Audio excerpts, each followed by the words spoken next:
Nous allons suivre le message prêché par le pasteur émérite intitulé « Enseignement sur la Genèse », la 9e session. Chers frères et sœurs dans le Seigneur, tous les saints des églises branches et des sanctuaires locaux, les téléspectateurs de GCN et tous les enfants de Dieu qui assistent au culte en ligne.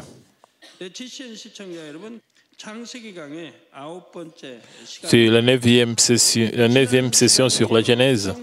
Je vais continuer à parler de cet esprit et qui sont l'une des entités divisées de Dieu le Père. Je vous ai dit que les sept esprits sont le cœur de Dieu qui mesure cet attribut des gens. Et grâce à la mesure de ces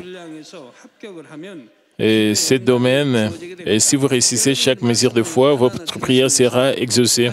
En écoutant chaque mot, vérifiez et si vous pouvez réussir le test de cet esprit. Il en va de même pour ceux qui pensent qu'il est difficile de garder tous les sept domaines. Si vous gardez une chose, vous pouvez garder tous les sept. Si à la fois il y aura l'amour, si à la fois la joie, la prière, la gratitude et la fidélité est en vous. Ainsi, plutôt que de dire c'est difficile parce qu'il y a sept domaines, cela signifie que si vous pouvez garder un, vous pouvez simplement garder le reste. Jusqu'à présent, j'ai expliqué 4 sur 7, la joie, la foi, la joie, la prière et la gratitude. Le 5e attribut mesuré par les 7 esprits et la façon dont vous gardez le commandement de Dieu. Dans la Bible, il y a des instructions sur ce qu'il faut faire, ce qu'il ne faut pas faire, ce qu'il faut garder et ce qu'il faut rejeter. Ce sont tous des commandements que tous les enfants de Dieu doivent garder. Dieu a mesuré ces nombreux commandements en 10 et nous ordonner de les respecter. Ceux-ci sont connus sous le nom du commandement. Le Saint-Esprit de Dieu mesure précisément dans quelle mesure vous gardez les 10 commandements. Lorsque Dieu veut répondre à votre prière, il réfléchit au résultat de cette mesure. Quand vous pensez aux 10 commandements, vous ne dites pas aussi je dois juste garder ces 10. Si vous dites que vous pouvez garder ces 10, vous pouvez tout conserver dans les 66 livres de la Bible. Ainsi, en mettant tout cela ensemble, Dieu l'a brièvement classé en 10 catégories. Les 10 commandements sont divisés en 66 volumes de la Bible et qui indiquent ce qu'il faut faire et ce qu'il ne faut pas faire. Dieu donne des réponses et des bénédictions à ceux qui respectent bien les commandements. De notre côté, il ne peut pas répondre aux prières de ceux qui ne vivent pas selon le commandement. Pourquoi le respect des commandements devient-il une condition pour recevoir une réponse à vos prières? Le fait que vous recevez des réponses et des bénédictions de Dieu prouve que vous êtes aimé de Dieu.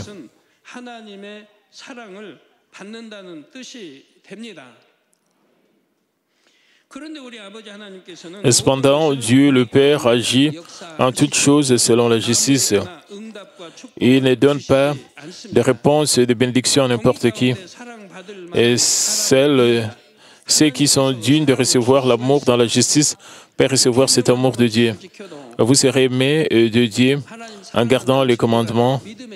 Ce sera la preuve que vous avez la foi et vous recevez une réponse. Ainsi, Proverbe 8, 17, que vous aimez dit, j'aime ceux qui m'aiment et ceux qui me cherchent me trouvent.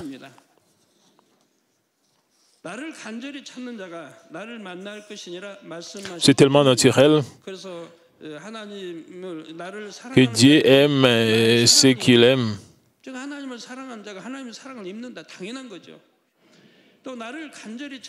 Parce qu'ils aiment Dieu, ils le recherchent aussi désespérément, comme le dit le verset. Et que signifie chercher Dieu sincèrement? Vous aussi, vous pouvez rencontrer Dieu. Tout le monde peut le rencontrer. Les serviteurs du Seigneur ou les anciens ne sont pas les seuls à pouvoir rencontrer Dieu. Cependant, Il est très regrettable que vous ne cherchiez toujours pas ce qui signifie chercher Dieu. La réponse est toujours dans la Bible. Et savez-vous ce que signifie chercher désespérément Dieu? Vous ne savez pas? Et pour simplifier les choses, il s'agit de trouver où se trouve Dieu. Si vous allez là où est Dieu, vous pouvez le rencontrer. Mais où est-il? Il est dans la lumière, dans la bonté et dans l'amour. Trouver Dieu signifie rejeter le mal de votre cœur et imiter le Seigneur.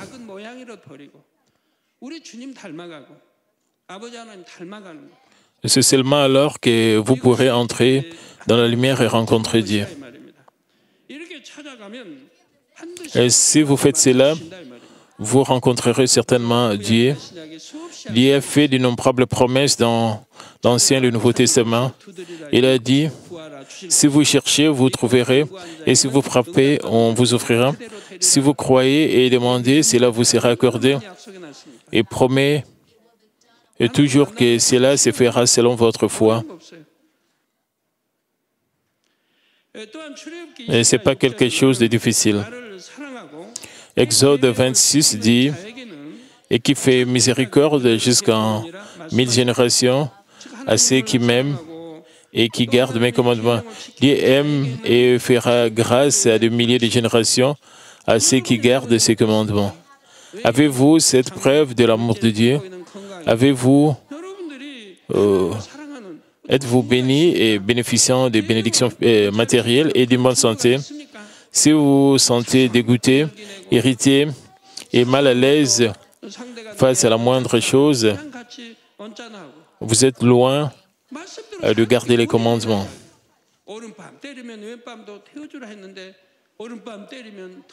La Bible dit que si quelqu'un vous frappe sur la joue droite, tendez-lui l'autre joue. Si quelqu'un veut vous poursuivre et prendre votre tunique, laissez-lui aussi votre manteau.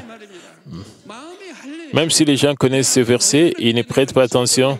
Cela signifie qu'ils ne circoncisent pas leur cœur et qu'ils ne font pas ce que Dieu commande. Cependant, garder les commandements prouvent en fin de compte que vous aimez Dieu.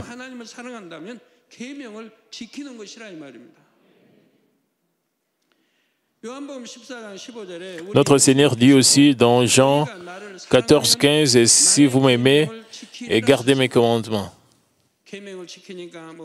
Les gens qui gardent le commandement ne voleront pas, ne seront pas jaloux, ne haïront personne, ne jugeront pas, ne condamneront pas, ne murmureront pas, ne se plaindront pas et ne commettront pas d'adultère. Le Seigneur a aussi dit au verset 21, « Et celui qui a mes commandements, il les garde, c'est celui qui m'aime. » De même, garder ces commandements montre que vous aimez Dieu. Le Seigneur dit, « Celui qui m'aime sera aimé de mon Père. Moi aussi, je l'aimerai et je me révélerai à lui. » Il a dit, « Les gens qui l'aiment sont aussi aimés de Dieu. »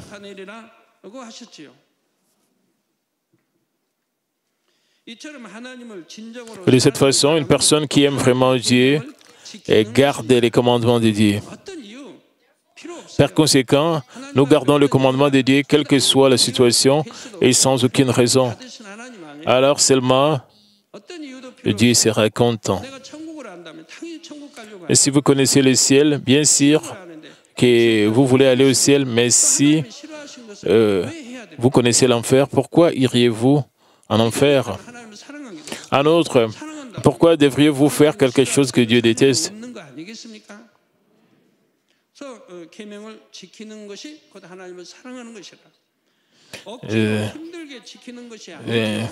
Si vous avez la foi, vous aimerez Dieu. Et si vous aimez Dieu, vous ne ferez en aucun cas quelque chose que Dieu déteste. Ainsi, garder les commandements, c'est aimer Dieu.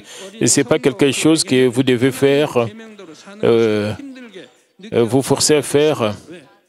Vous le faites avec bonheur parce que vous aimez Dieu. Bien sûr, pour le croyant encore jeune dans la foi, il y a des moments où il semble difficile de vivre selon le commandement de Dieu. La raison est qu'ils n'aiment pas Dieu. Ils ne peuvent même pas ressentir son amour. Si vous avez la foi, vous aimerez. Et si vous aimez, vous garderez les commandements. Mais si vous ne connaissez pas clairement, vous ne connaissez pas Dieu clairement et que vous n'avez qu'une petite connaissance d'après ce que vous avez entendu, vous ne pouvez pas dire que vous aimez Dieu en commettant le péché. Ils ne peuvent donc pas garder complètement les commandements. De cette façon, Dieu attend aussi que les jeunes croyants grandissent dans leur foi. Les nouveau-nés aiment-ils leurs parents? Le bébé des 100 jours sourit bien. On dirait qu'ils reconnaissent leur mère et sourient. Mais ce n'est pas le cas. Le bébé ne reconnaît pas encore avec précision le visage de leurs parents. Quand quelqu'un d'autre que leur mère regarde l'enfant, le bébé sourit facilement. Ces bébés ne savent pas vraiment qui est leur mère, ce qui signifie qu'ils ne savent pas vraiment ce qu'est une personne. Leur rire vient de leur nature. Les bébés ne savent pas grand-chose de leur père. Ainsi, ce n'est pas parce qu'ils sourient qu'ils aiment leurs parents. Quoi qu'il en soit, si vous aimez Dieu de tout votre cœur, vous garderez les commandements. Et cela signifie que Dieu le voit à travers la foi. De plus, même s'il y a des moments où vous ne pouvez pas garder le commandement, si vous essayez de vivre selon la parole de Dieu, et vous aime toujours. Cependant, si vous vivez une vie de foi depuis longtemps, vous ne devriez pas être incapable de garder les commandements. Plus vous êtes chrétien depuis longtemps, plus vous devriez le faire complètement. Vous ne devez pas seulement adhérer strictement au commandement, mais vous perfectionner dans un comportement profondément respectueux. Laissez-moi vous expliquer ce qu'est un comportement profondément respectueux. Et quel est le 9e commandement parmi les 10 commandements? Exode 26 dit « Tu ne porteras point de faux témoignages contre ton prochain ». Un faux témoin consiste à dire quelque chose qui va à l'encontre de la vérité, comme dire que vous n'avez pas fait quelque chose que vous avez réellement fait, ou vice-versa. Cet acte de faux témoignage peut avoir un effet énorme sur la prise d'un certain type de décision. Et surtout dans un procès, un faux témoin peut faire en sorte qu'un innocent soit déclaré coupable ou inversement. Et ne diriez-vous pas uniquement la vérité absolue? Si vous étiez témoin devant un tribunal, bien sûr, vous devriez le faire. Maintenant, pouvez-vous dire que vous gardez complètement le 9e commandement simplement en faisant cela? Ceux qui ne portent pas de faux témoignages dans aucune situation donnée ne mentent pas, même si c'est trivial. Même si cela ne cause pas de préjudice grave à autrui, un mensonge proféré contre autrui est un mensonge. De plus, si vous gardez le silence dans une situation où vous devriez dire la vérité, cet acte serait également considéré comme un faux témoignage. Disons qu'un homme B est accusé à tort de quelque chose qui, en réalité, a été fait par un homme A. Cependant, vous gardez le silence en faisant semblant de ne rien savoir parce que vous êtes proche de A. Cet acte ne peut pas dépasser la mesure de cet esprit de Dieu qui scripte toute chose avec ses yeux ardents. À mesure que la foi grandit, votre cœur devient également véridique et vous ne tolérerez même pas un mensonge insignifiant de votre part. Ainsi, vous ne direz même pas un pied mensonge. Un pied mensonge consiste à dire quelque chose contre la vérité en tenant compte des autres. Cependant, à mesure que votre foi grandit, vous ne rencontrerez même pas ce pied mensonge. Chers frères et sœurs, ajoutez ou omettre délibérément des informations lors de la transmission de propos de quelqu'un est une forme de faux témoignage. Et il s'agit de situations dans lesquelles vous déformez ce que quelqu'un dit en ajoutant vos propres interprétations ou en omettant de détails clés. Cependant, ce genre de faux témoignage diminue également à mesure que votre foi grandit. La raison en est que ces pensées charnelles et ces sentiments personnels disparaissent à mesure que votre foi grandit. Ainsi, vous pouvez dire la vérité telle que vous la voyez, l'entendez et la ressentez. Si vous devenez ainsi, vous ne jugerez ni ne condamnerez les autres comme bon vous semble. C'est également un faux témoignage si vous jugez les autres et en parlez sans connaître le cœur ou la situation des autres. À mesure que votre foi grandit, ce genre de faux témoignage disparaît également. Lorsque vous abandonnez même la forme du mal et grandissez dans la foi, vous ne voudrez plus faire de fausses choses et ni les entendre. Il suffit de regarder le commandement, de ne pas porter de faux témoignages, et la profondeur des actes varie en fonction de la foi de chacun. On ne peut pas reconnaître qu'une personne garde parfaitement le 9e commandement simplement parce qu'elle ne porte pas de faux témoignages dans une salle d'audience. Le degré d'engagement à respecter les commandements devrait également s'améliorer en fonction de votre niveau de foi. Ces principes s'appliquent également à tous les autres 10 commandements. J'ai expliqué les 10 commandements en détail dans mon livre « La loi de Dieu ». S'il vous plaît, profitez une fois de plus de cette occasion pour tirer profit des informations contenues dans ce livre. Vérifiez à quel point votre foi mûrit et à quel point vous avez complètement gardé les 10 commandements. J'ai déjà délivré des messages sur la dîme entière et les offrandes et la sanctification du jour du Seigneur. Et combien de réponses et de bénédictions avez-vous reçues depuis que vous avez entendu le message et que vous leur avez obéi? Même si vous avez complètement obéi à ces 2 choses, Dieu le Père a donné des bénédictions à beaucoup d'entre vous, comme s'il vous attendait. Et si vous gardez complètement les 10 commandements, à combien plus forte raison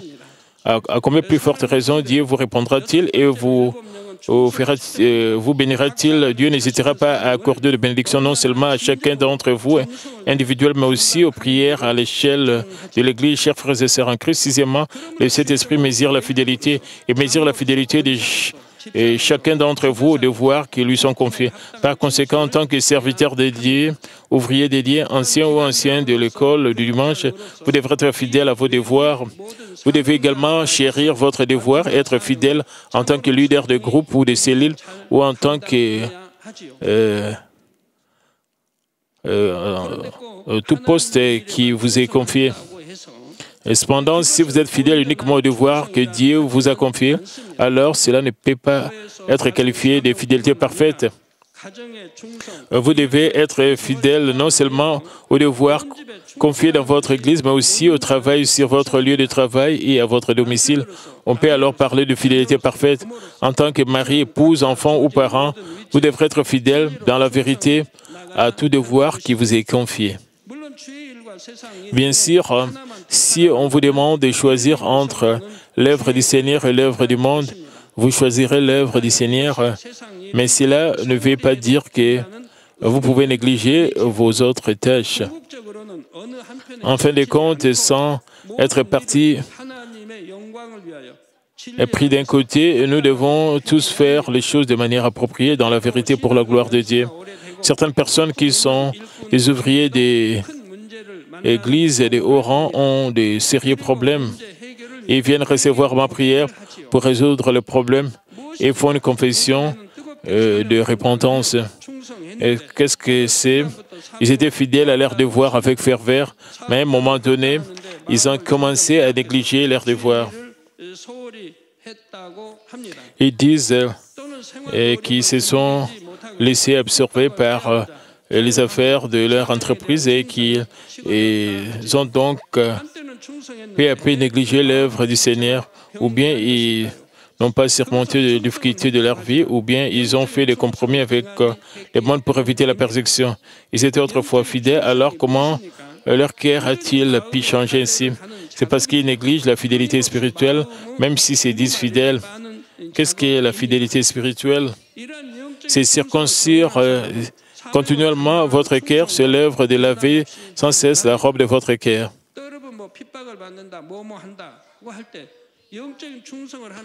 Ceux qui essaient d'être spirituellement fidèles de cette façon peuvent aussi être fidèles à leur devoir, même s'il peut y avoir des difficultés, de persécutions. Pour ceux qui sont spirituellement fidèles, cela finit par diminuer ou disparaître. Vous êtes persécuté à cause de votre fidélité charnelle, mais lorsque vous devenez spirituellement fidèle, la persécution disparaît progressivement parce que Dieu est avec vous et vous aime. Dieu n'a pas d'autre choix que d'aimer ceux qui sont spirituellement fidèles. N'est-il pas dit clairement dans 1 Jean que si le Seigneur, Dieu Tout-Puissant, aime, si l'Éternel Dieu Tout-Puissant aime et protège quelqu'un, aussi mauvais qu'il soit, le malin ne peut pas les toucher. Et ces personnes ne renoncent pas à leur devoir, quelle que soit la situation. Si vous avez abandonné vos devoirs, c'est une preuve de manque de foi et aucune preuve de votre amour envers Dieu. Ainsi, cela n'est pas reconnu comme fidélité spirituelle. Même si vous avez de sérieux problèmes à la maison ou des difficultés financières, ils ne renoncent pas à leur devoir parce que c'est la promesse qu'ils ont faite à Dieu qui remplirait leurs devoirs. Peu importe le genre de problème qu'ils peuvent rencontrer, ils ne brisent jamais la promesse faite à Dieu. De notre côté, et que se passera-t-il s'ils ne circoncisent pas leur cœur face aux difficultés? Leur mauvais côté apparaît et ils ne peuvent plus conserver leur fidélité. Ils finissent par abandonner la promesse qu'ils ont faite à Dieu. Et par conséquent, pour que votre fidélité soit complète et immuable, votre fidélité doit être spirituelle.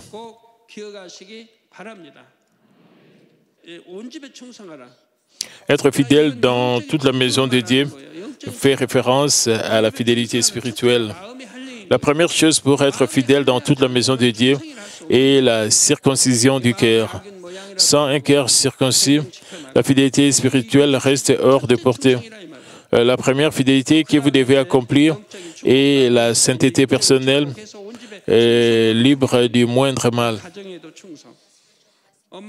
Ensuite viennent les bénédictions spirituelles, puis les bénédictions de la vie conduisant à la fidélité de toute la maison.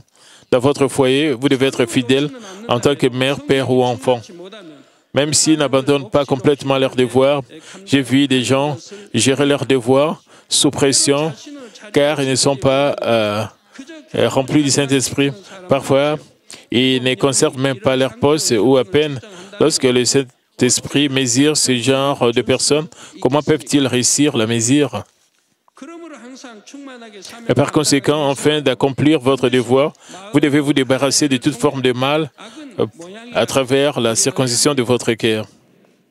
Ce n'est pas quelqu'un d'autre ou un mauvais environnement qui vous enlève la plénitude de votre cœur. C'est la mauvaise nature qui reste dans votre cœur. Et rappelons donc une fois de plus l'importance de la fidélité spirituelle.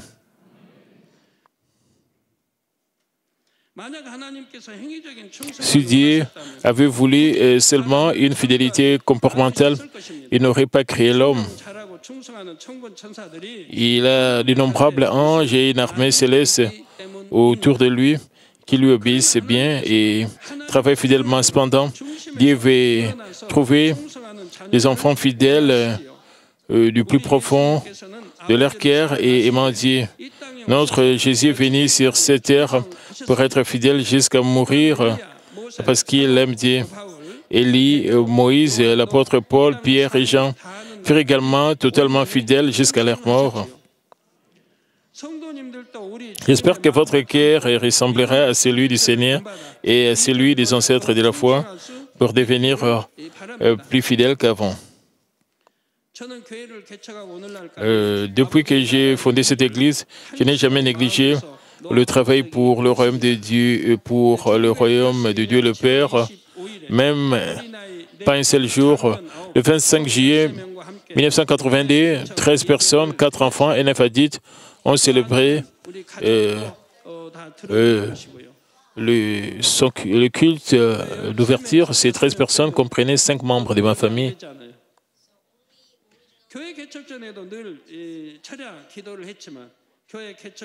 Nous avions prié toute la nuit avant d'ouvrir cette église et le fait de la prière ne s'est pas éteint depuis. Il n'y avait pas de réunion de prière de Daniel à ce moment-là. De minuit à 4 heures du matin, j'ai prié toute la nuit, puis j'ai rapidement dirigé la réunion de prière tout le matin. Je devais gérer toute la réunion car personne ne pouvait diriger la réunion de prière matinale. À cette époque-là, il n'y avait pas besoin d'un seul ouvrier. C'est pourquoi je n'ai jamais sauté le culte du petit matin. Pendant que j'étais au séminaire biblique, j'ai dirigé, prêché, celle depuis le culte du petit matin jusqu'au culte de dimanche, jusqu'au culte de mercredi et de la veille de vendredi. Je devais soumettre les rapports du séminaire et j'avais beaucoup de livres à lire, mais je faisais tout moi seul.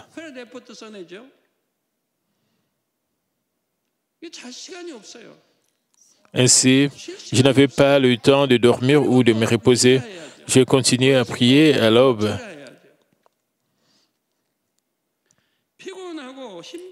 Je n'ai jamais manqué le travail parce que j'étais fatigué, parce que j'avais demandé à quelqu'un d'autre de le faire à ma place.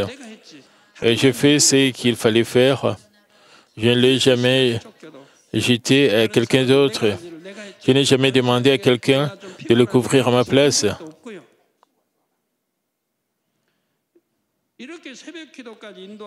Et après avoir dirigé la première réunion de prière, je suis allé au séminaire après une courte pause. Après mon retour de l'école, je m'occupais des malades. Tant de malades ont entendu parler de moi.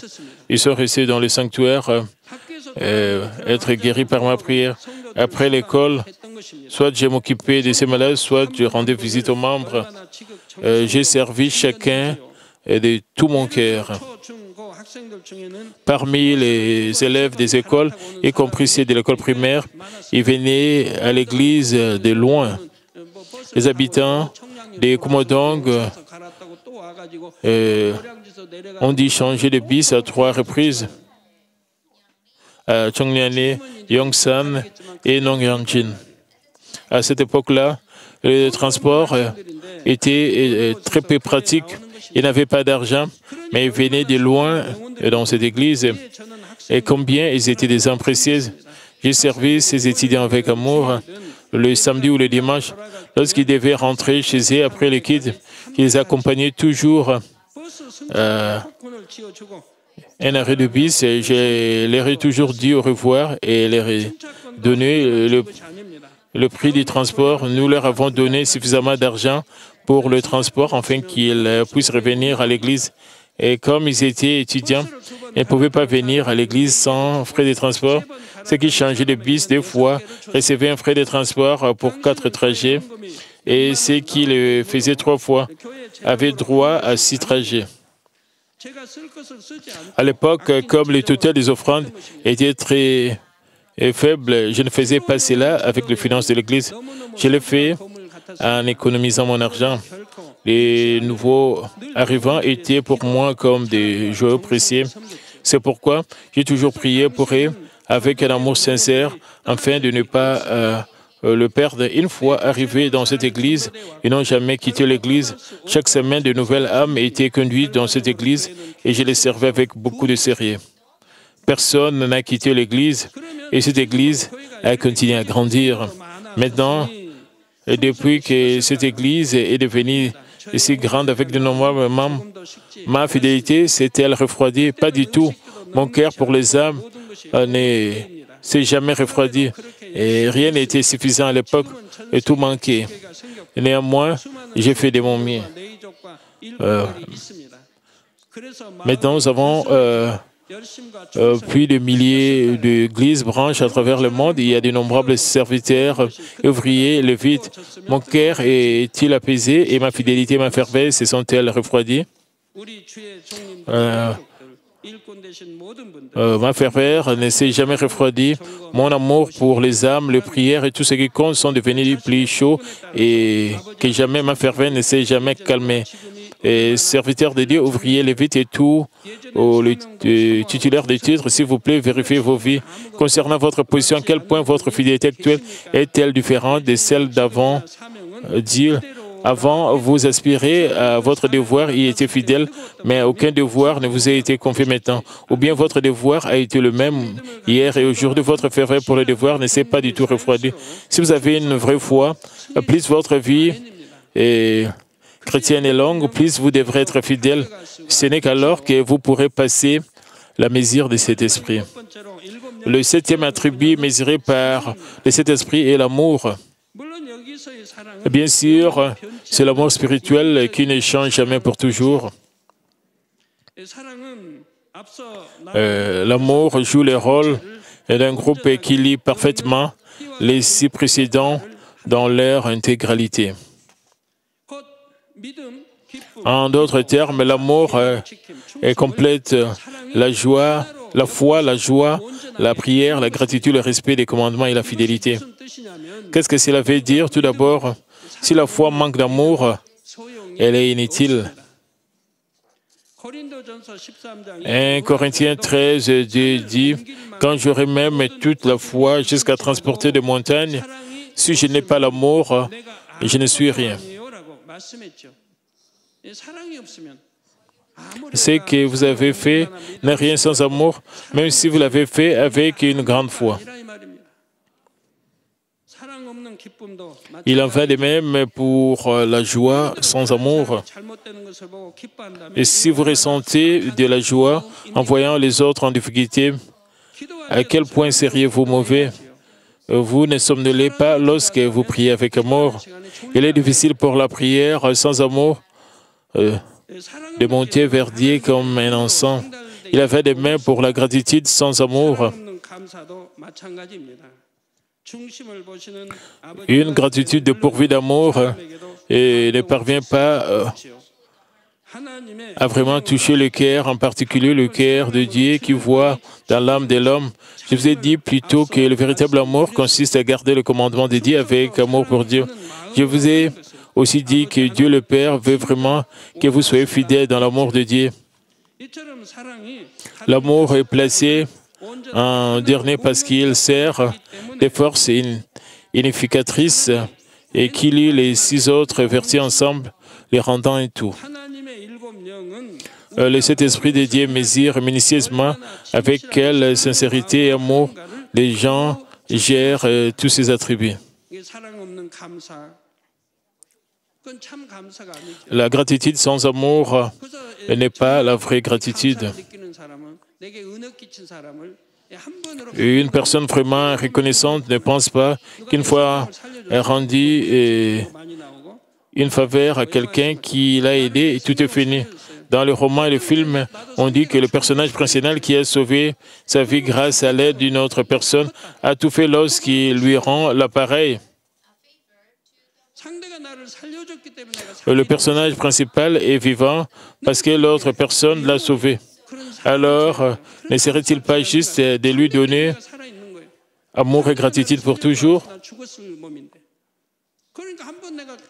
Si le protagoniste n'avait pas reçu d'aide, n'aurait-il pas été condamné à mourir pour toujours? Ainsi, il devait toujours aimer, être reconnaissant vers la personne qui l'a aidé pour toujours.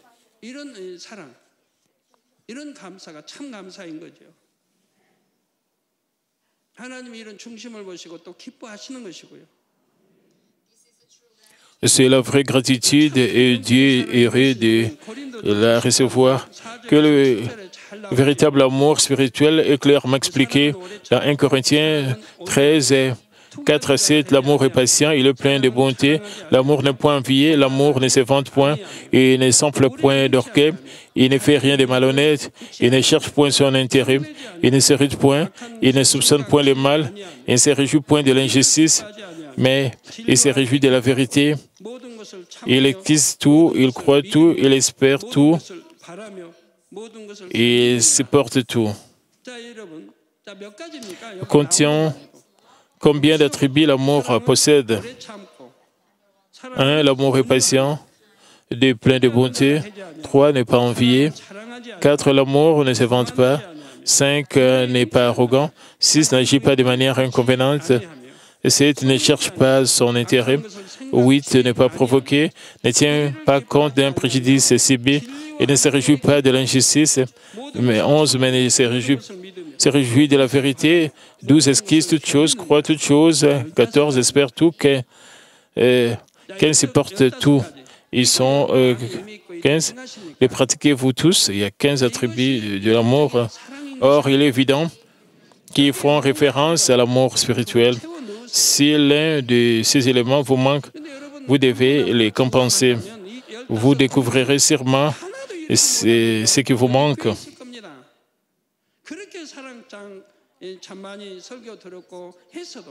Même si vous avez écouté du sermon d'amour à plusieurs reprises, nombreux sont ceux qui, parmi vous, qui n'atteignent même pas l'un de ces 15 attributs. C'est pourquoi vous devez sans cesse vous examiner vous-même encore et encore. Maintenant, réfléchissons. Ne nous contentons pas d'écouter la parole, mais réfléchissons attentivement à la mesure dans laquelle vous digérez, pratiquez la parole et à la mesure dans laquelle vous avez atteint la sanctification. Ce n'est qu'alors que vous serez bénis dans tout le domaine de votre santé et de votre vie.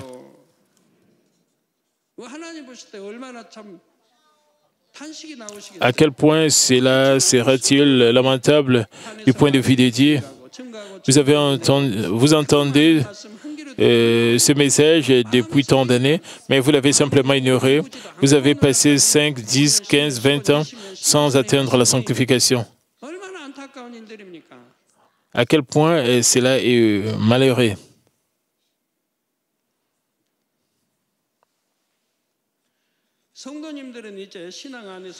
Je vous exhorte à vous souvenir avec foi de cette norme d'amour spirituel, quoi que vous fassiez.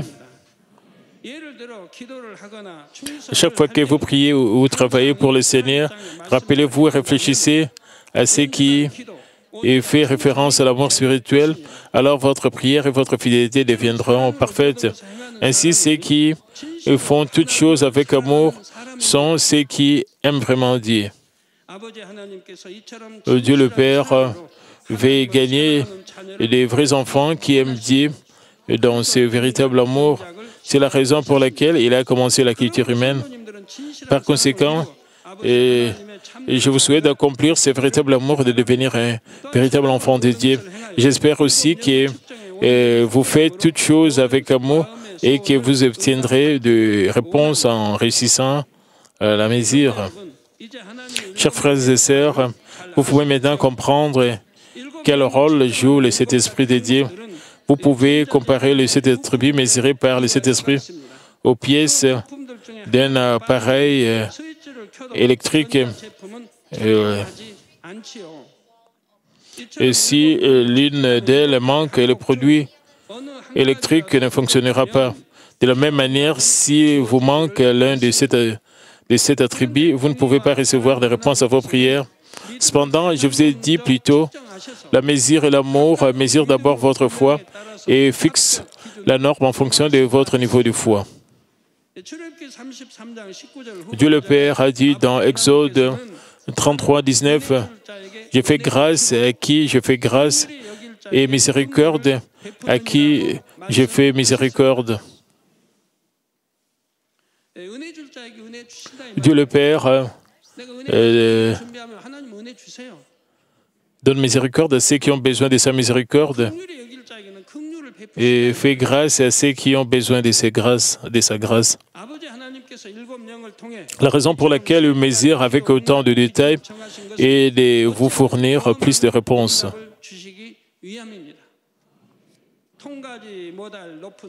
Il n'a pas l'intention que les normes soient trop élevées pour que vous obteniez des réponses.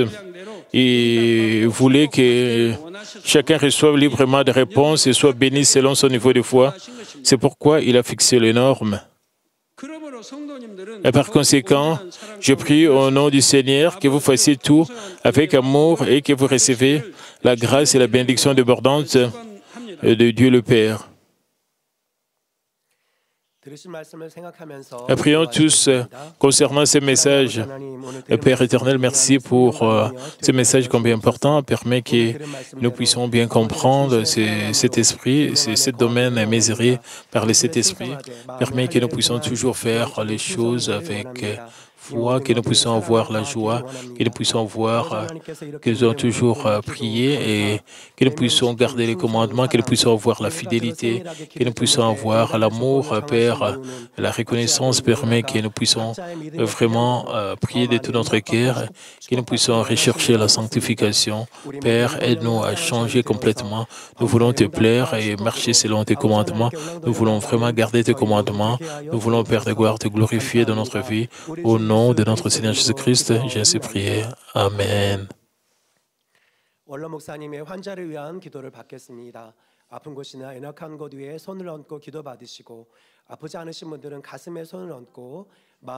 Et donc, nous allons recevoir la prière pour le malade. Posez vos mains sur vos parties. Si vous êtes malade, posez votre main sur votre cœur pour le désir de votre cœur.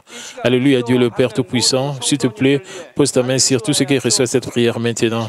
Transcendant le temps et l'espace, montre tes œuvres sur tout ce qui reçoit cette prière sur Internet et à travers votre Père, et dans les églises, branches et sanctuaires locaux et surtout enfants de Dieu à travers le monde. Père, donne-leur la foi, le croire, chasse tout ce qui est pensée négative et doute, chasse tout ce qui est test et épreuve. Père, depuis la tête, Père, consume tout ce qui est maladie et tout ce qui est le parti malade avec le feu du Saint-Esprit et avec la lumière originelle.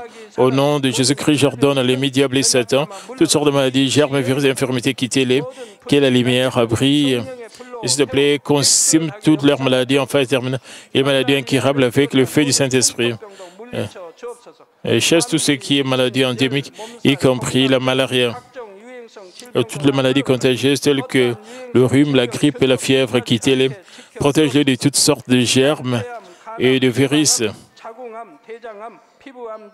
Guéris-les tout ce qui est cancer d'estomac, de poumons, des seins, d'intestin, et tout ce qui est sida, leucémie, apoplexie cérébrale, hypertension, hypotension, diabète, problèmes de thyroïde, de cœur, problèmes des poumons, maladies des femmes et toutes sortes d'inflammations, Père, et guéris-les. Guéris-les tout ce qui est polio, AVC, arthrite, hernie discale, douleurs dorsales, maux de tête, névralgie, toutes sortes de douleurs puissent disparaître.